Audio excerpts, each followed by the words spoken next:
K C. Venugopal സജീവമായതോടെ UDF വലിയ പ്രതീക്ഷയിലേക്ക് നീങ്ങുകയാണ്.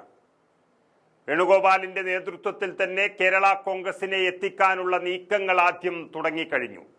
അതിനർത്ഥം സാക്ഷാൽ രാഹുൽ ഗാന്ധിയുടെയും കോൺഗ്രസ് ഹൈക്കമാൻഡിന്റെയും പ്രത്യേക ദൗത്യം തന്നെ ഓപ്പറേഷൻ മാണിക്കായി തുടങ്ങിക്കഴിഞ്ഞു എന്നുള്ളതാണ്. അതിന്റെ ഭാഗമാണ് ഇപ്പോഴത്തെ ജോസ് കെ മാണിയുടെ മുഖ്യമന്ത്രിയെ ലക്ഷ്യം വെച്ചുകൊണ്ടുള്ള നീക്കം. അടിയന്തരമായി നിയമസഭാ സമ്മേളനം വിളിക്കണമെന്നാവശ്യപ്പെട്ടുകൊണ്ട് ജോസ് കെ മാണി മുഖ്യമന്ത്രി പിണറായി വിജയന് കത്തെഴുതിയത് സ്വന്തം ഇഷ്ടപ്രകാരം മാത്രമല്ല, വലിയ രീതിയിലുള്ള സമ്മർദ്ദമുണ്ടായതുകൊണ്ടാണെന്ന് വാർത്തകൾ പുറത്തു വരികയാണ്.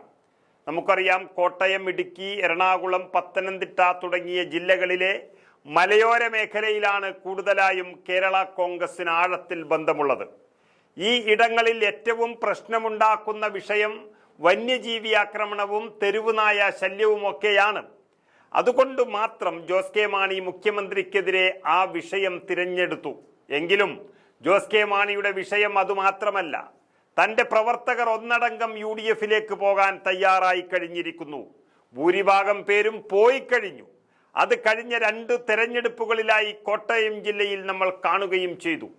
ലക്ഷക്കണക്കിന് വരുന്ന പ്രവർത്തകരുടെ വികാരം ക്രൈസ്തവ സഭയും മനസ്സിലാക്കിയിരിക്കുന്നു. അതിന്റെ സൂചനകൾ സഭ മാണിക്ക് നൽകുകയും ചെയ്തു എന്നാണ് അറിയുന്നത്. കെ.സി. വേണുഗോപാൽ വളരെ താല്പര്യമെടുത്ത് ഇടപെടൽ നടത്തിയതോടെയാണ് ജോസ് കെ മാണിയിൽ വലിയ മാറ്റങ്ങൾ ഉണ്ടായിരിക്കുന്നത് എന്നാണ് അറിയുന്നത്.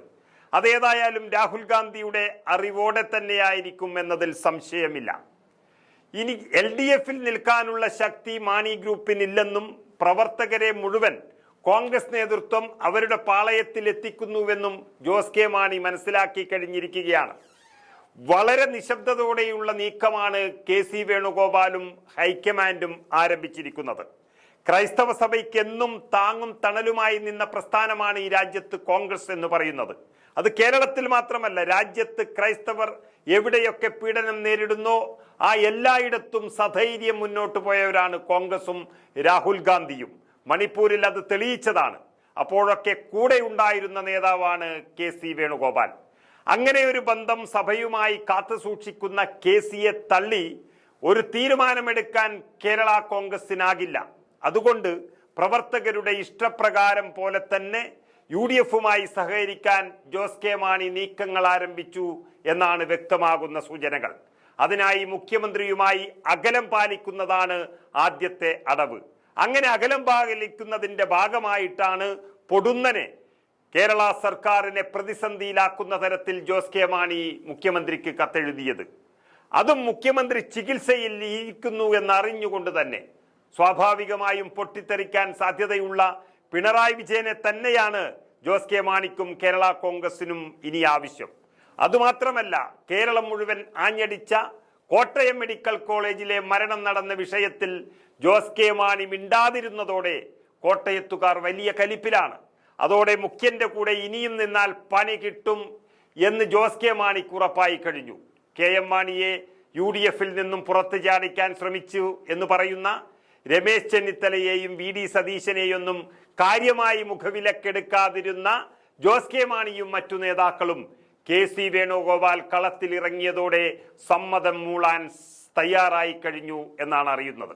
ഏതായാലും ജോസ് കെ മാണിയുടെ കാര്യത്തിൽ KPCC നേതൃത്വം നിരീക്ഷണം ഏർപ്പെടുത്തി തന്നെ മുന്നോട്ട് പോവുകയാണ്. തദ്ദേശ തെരഞ്ഞെടുപ്പിന് മുൻപ് തന്നെ വലിയ മാറ്റം ഉണ്ടാകുമെന്നാണ് വിശ്വസ്ത കേന്ദ്രങ്ങൾ നൽകുന്ന സൂചന. മുഖ്യനെ പ്രകോപിപ്പിച്ചുകൊണ്ട് ജോസിന്റെ നീക്കവും അതിനോടൊപ്പം കൂട്ടി വായിക്കേണ്ടതാണ്.